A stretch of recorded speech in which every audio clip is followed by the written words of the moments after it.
ছেলেরা যদি 4টা বিয়ে করতে পারে তাহলে মেয়েদেরও 4টা কেন, মেয়েরা আরো বেশি করবে, কারণ মেয়েদের এনার্জি অলওয়েজ বেশি থাকে। ছেলেরা যদি 4টা বিয়ে করতে পারে তাহলে মেয়েরা পারবে না কেন? অবশ্যই পারবে, কারণ নারী পুরুষ সমান অধিকার।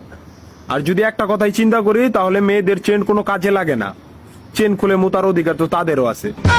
মালে আসেন, একটা চাবি দিয়া যদি 4টা তালা খোলা যায় ওটাকে বলা হয় মাস্টার কি, আর একটা তালা যদি 4টা চাবিতেই খুলে সেটাকে বলা হয় খাঙ্কি।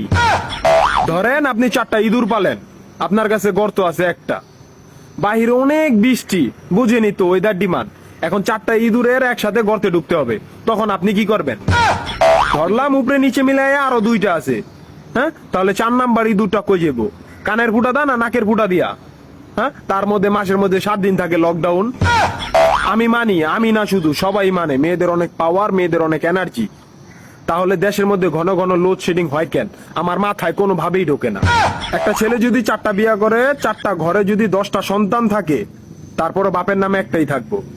এখন আপনি যদি 4টা বিয়ে করেন, একটা সন্তান হয়, তাহলে বাপের নাম কি দিবেন? সলিমুদ্দিন, কলিমুদ্দিন, আনোয়ার, মনোয়ার, নাকি গড়ে মিলাইয়া জানোয়ার? আপনি কি নারী না ঢাকা শহরের লোকাল গাড়ি?